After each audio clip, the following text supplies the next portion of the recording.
इस वक्त ईरान और पाकिस्तान के बीच जंग जैसे हालात बन चुके हैं। ईरान ने पाकिस्तान के बलूचिस्तान में जैश अल अदल के ठिकाने पर ड्रोन और मिसाइलों से जबरदस्त हमला किया। ईरान के हमले के बाद से पाकिस्तान ने ऐलान कर दिया कि उसने ईरान से अपना राजदूत वापस बुलाने का फैसला कर लिया। पाकिस्तान ने ईरानी सरकार को साफ शब्दों में कह दिया कि वो अपने राजदूत को पाकिस्तान वापस ना भेजें। पाकिस्तानी सरकार चेतावनी देते हुए ये कह चुकी है कि हम ईरान के हमलों का मुंहतोड़ जवाब देंगे। कुछ खबरों में दरअसल दावा किया गया कि ईरान के हमले के 100 से ज्यादा पाकिस्तानी आतंकी और उनके परिवार के लोग यहां पर दर्ज जल चुके हैं, मारे जा चुके हैं। परमाणु बम की धौंस दिखाने वाला पाकिस्तान इस वक्त ईरान से बदला लेने के लिए तड़प रहा है, बेचैन है। लेकिन मुश्किल यह है कि ईरान की मिसाइल और ड्रोन हमलों ने पाकिस्तानी सेना में खौफ पैदा कर दिया है।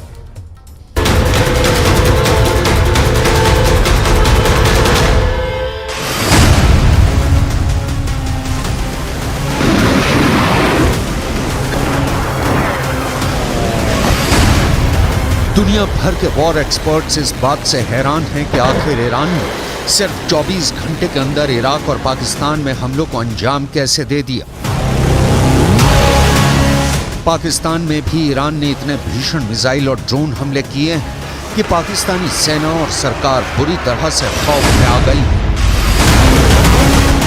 पाकिस्तानी मीडिया के दावों के मुताबिक पाकिस्तान ने हमले के तुरंत बाद ईरान से अपना राजदूत वापस बुलाने का ऐलान कर दिया है। हम आपको बता दें कि ईरान के इस्लामिक रिवॉल्यूशनरी गार्ड्स ने पाकिस्तान के बलूचिस्तान प्रांत में 2 आतंकी ठिकानों पर बड़ा हमला किया है। इस हमले से पूरे इलाके में कोहराम मच गया है। पाकिस्तानी सेना के चीफ जनरल सैयद आसिम मुनीर जहां इस हमले का जवाब नहीं दे पा रहे हैं, तो वहीं दूसरी तरफ पाकिस्तान के पीएम अनवर उल हक काकर ईरानी हमले से सख्ते में आ चुके हैं। Comment en Pakistan, sir?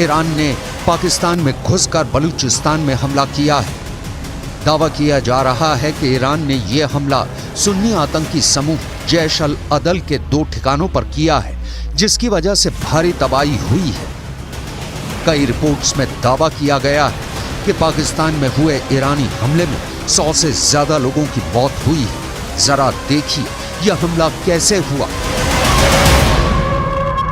खबरों के मुताबिक ईरान ने पाकिस्तानी आतंकी संगठन जैश अल बदल के 2 ठिकानों पर हमले किए हैं और कल ही ये हमले वहां पर किए गए और ईरान ने इस हमले में ड्रोन और मिसाइलों का इस्तेमाल किया है। तो ड्रोन और मिसाइलों का इस्तेमाल किया गया है और साथ साथ 2 ऐसे ठिकाने हैं जहां पर ईरान ने कल हमले किए हैं और पाकिस्तान के बलूचिस्तान इलाके में ईरान ने घुसकर ये हमले किए हैं। लगभग 122 किलोमीटर अंदर घुसकर ईरान ने पाकिस्तान में मौजूद जैश अल अदल पर हमला किया है, जिसमें कई लोग मारे गए हैं। और ईरान की मीडिया के मुताबिक सीरिया में मिसाइल हमलों के बाद यह अटैक किया गया है।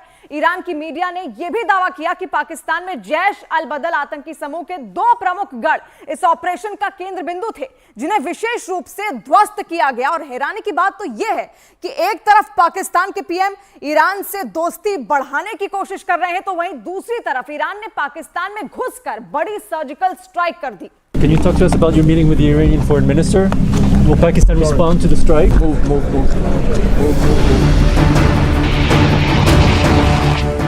पाकिस्तान पर ईरान के एयर स्ट्राइक के बीच एक बड़ी खबर आई है। ईरान के हमले से ठीक पहले पाकिस्तान के केयरटेकर प्रधानमंत्री अनवर उल हक काकर की मुलाकात ईरान के विदेश मंत्री हुसैन अमीर अब्दुल्लाहियन से हुई थी। पाकिस्तान हैरान है, आखिर ईरान ने पाकिस्तान में घुसकर यह हमला क्यों किया है। हम आपको बता दें कि पाकिस्तान के प्रधानमंत्री अनवर उल हक काकर की मुलाकात ईरान के विदेश मंत्री हुसैन अमीर अब्दुल्लाहियन स्विट्जरलैंड के दावोस में हुई थी। वर्ल्ड इकोनॉमिक फोरम की बैठक में हिस्सा लेने के लिए दोनों नेता दावोस पहुंचे थे, लेकिन इस मुलाकात के 12 घंटे बाद ही ईरान ने पाकिस्तान के अंदर आतंकी कैंप पर एयर स्ट्राइक कर दी। सवाल उठ रहे हैं कि जब ईरान और पाकिस्तान संबंध सुधारने को लेकर एक दूसरे से बातचीत कर रहे हैं। ऐसे हालात में ईरान ने पाकिस्तान में 122 किलोमीटर अंदर घुसकर हमला क्यों किया? ईरान के दावों के मुताबिक पाकिस्तान पर एयर स्ट्राइक करना बेहद जरूरी हो गई थी, क्योंकि पिछले महीने दक्षिण पूर्वी प्रांत सिस्तान बलूचिस्तान में एक ईरानी पुलिस स्टेशन पर पाकिस्तानी सीमा की तरफ से हमला हुआ था। इस हमले में 11 ईरानी पुलिस अधिकारियों की मौत हो गई थी। ईरान के गृह मंत्री अहमद वाहिदी ने हमले के लिए जैश अल अदल को जिम्मेदार ठहराया था, जिसके ठिकाने पाकिस्तान की जमीन पर मौजूद है।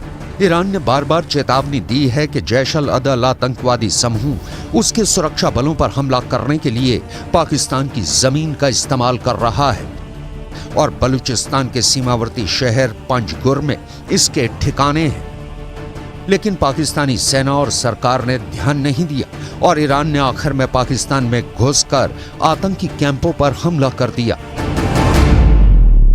Night's unprovoked and blatant breach of Pakistan's sovereignty by Iran is a violation of international law and the purposes and principles of the Charter of the United Nations. This illegal act is completely unacceptable and has no justification whatsoever. Pakistan reserves the right to respond to this illegal act, and the responsibility for the consequences will lie squarely with Iran. We have conveyed this message to the government of Iran. We have also informed them that Pakistan has decided to recall its ambassador from Iran